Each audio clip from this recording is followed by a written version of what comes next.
No matter what the situation is, fight, but positively.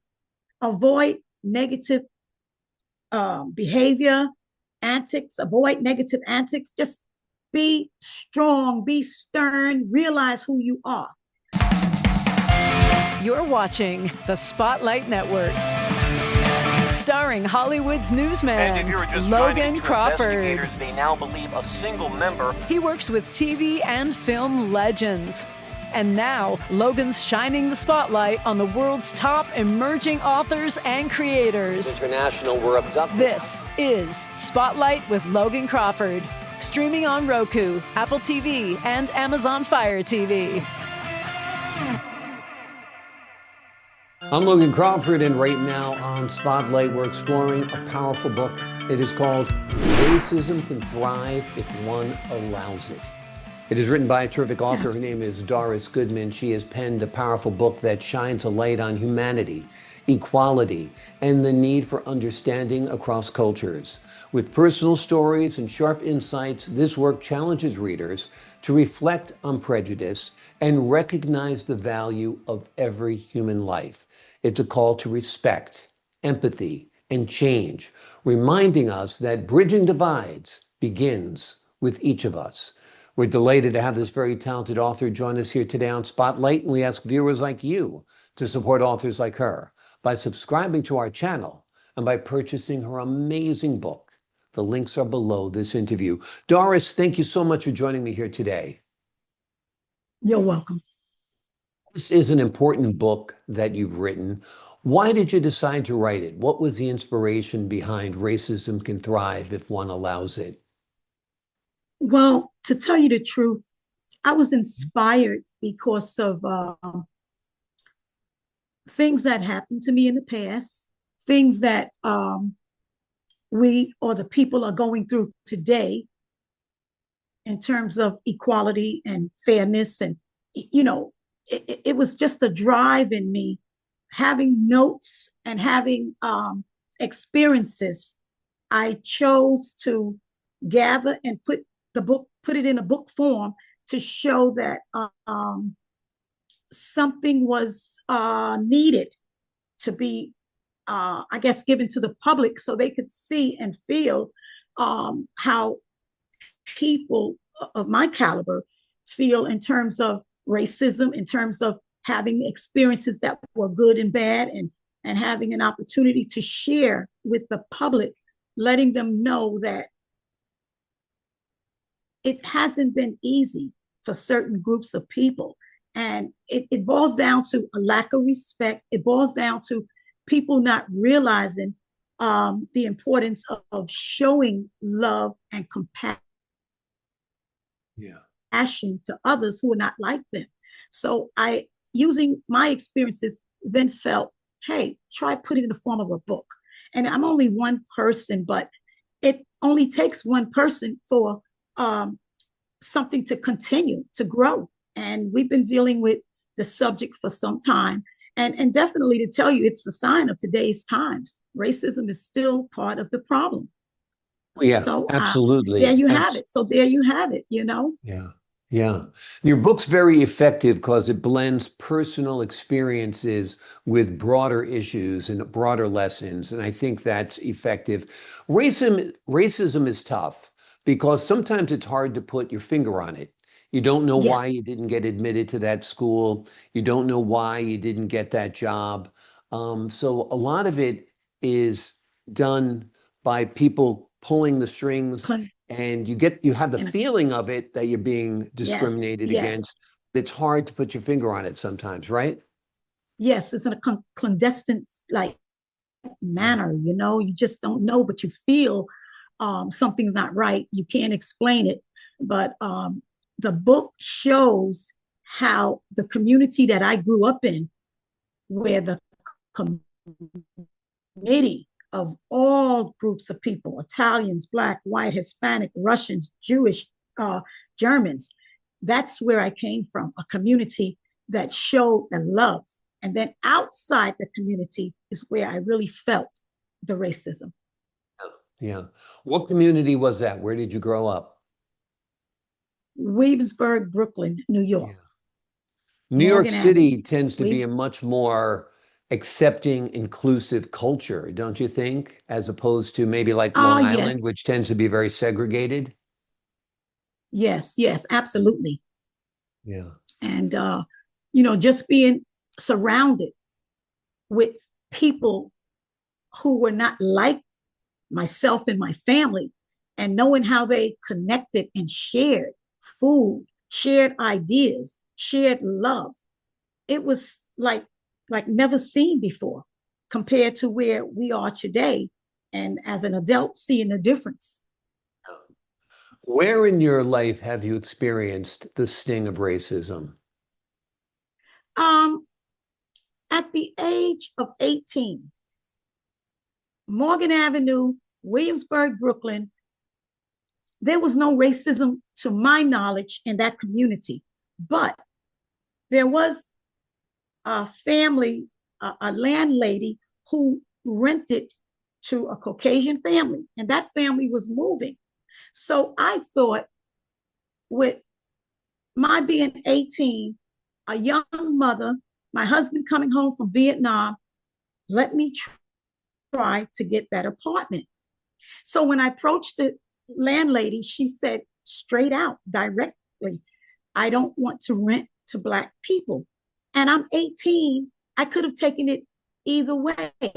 But I said, let me fix this. Let me say something. Let me sell myself. Let me talk to her. So I said to the woman, I'll mop the floor, shake the rug, wipe down the banister, line up the garbage cans, keep the door locked, dust the hall. I made her aware of the type of person and my family, I and my family was, and I let her know what I would do to secure her building. And that got me in. I actually had to clean my way into that apartment. Had I been Caucasian, I don't think it would have happened. I think I would have gotten in with no problem. Yeah, yeah. Well, at least that woman was open-minded enough to change her mind, right? Yes, Because absolutely. it could have been worse. She Absolutely. could have And said that's no. the joy. Yeah. It could have, that was the joy that came out of the whole situation. I could have been negative. I could have used vulgar language. I could have ran to my parents, teary-eyed, saying, the woman said no. But I chose instantly to come up with a plan to fix the situation. And I was able to prevail in my actions. Absolutely, absolutely. And like I said, you handled it well. You handled it thoughtfully. You should never have had to handle it in the first place, but it can be It's challenging at times navigating this life, no doubt. Yes, What do you hope readers absolutely. will take away from your stories of the good, the bad, and the ugly? I hope the readers can actually assess themselves, look in the mirror, see the reflection, the true reflection of who they are. That's what I would hope they would take away, and also realize never give up. Never, no matter what the situation entails, no matter what the situation is, fight, but positively. Avoid negative behavior, antics, avoid negative antics. Just be strong, be stern, realize who you are. Seek resources. Ask people questions that you don't understand, and what you need to do in order to be successful. I would hope people realize no is not an option. I would hope people realize when they read this book, they can do absolutely what it is they believe they can't do. They can do what I've done. They can do what's needed. They can continue to grow and excel in life. And that's how they'll be able to do what they need and what they want. It's important that people never give up, never shy away or believe you can't do it. All things are possible. It's how you go about it. That's my hoping that they take that away when they read my book. Absolutely, absolutely. Do you feel like things are getting better when it comes to racism, or getting worse, or about the same? What are your thoughts? Um, it's kind of about the same, but not as pronounced. It's not as obvious. It's about the same. The fight still goes on. People fail to, I believe, respect mankind. They fail to realize there's a higher being. And if the higher being was able to have multicultural families and people, why or who are we to disrespect and dishonor and not appreciate other folks? You can grow when you connect. People equals power. There's a lot of similarities in people like you and I. There's a lot to learn. And overall, we're on this earth in borrowed time. We're here for a short time. Why not make the best? Why not unite? Why not come together as one? So I'm hoping the reader can realize it's one. All it takes is one, but that one can make a difference. And sometimes you mimic what you're taught, and if they can realize and make up their own mind, again, the reflection in the mirror can allow you to assess who you really are. So my thing is, never give up. Always encourage. Be an encouragement. Find out what you can do. Find out what you can learn. There's a lot out there. And as a person of life, I'm a lover of people. And there's got to be more people like me, maybe similar to me. So I'm just hoping that they can look at some of the ideas and assess themselves and hang on to the positive.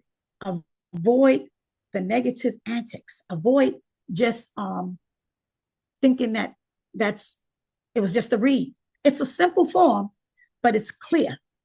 And it's clear to the point where all can understand. So that's what I'm hoping they could take away from the book.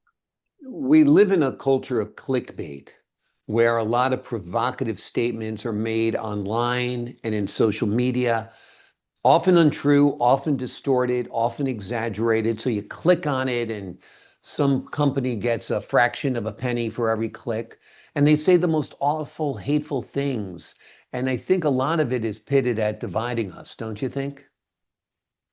Yes. Yeah. Oh, yes, yes. And you can't allow someone else to dictate to you or to encourage you to be what you're not. You know where I'm going with that? You have to understand who you are, take a stand, and realize life can be just what you want it or what it needs to be in terms of being there and helping others, So that's my take on it, Yeah, absolutely. If each person does their part, if each person opens up their heart, if each person follows their conscience, then this world, will be a better place where people will not Absolutely. be judged by the color of their skin, but by the content of their character, as a great man once said, their right? character. Absolutely. Yeah. Absolutely. Yes. Well, you've done great work on this book. It is called Racism Can Thrive If One Allows It. It's more than a book. It's a guide to opening your heart and your mind to equality, respect, and understanding. Doris, thank you so Absolutely. much for joining us here today. You're welcome, Mr. Logan. Thank you for having me. I appreciate your time, your insight, your honesty, and your candor to the folks at home. I'm Logan Crawford, thanking you for your time this time. Until next time, on Spotlight.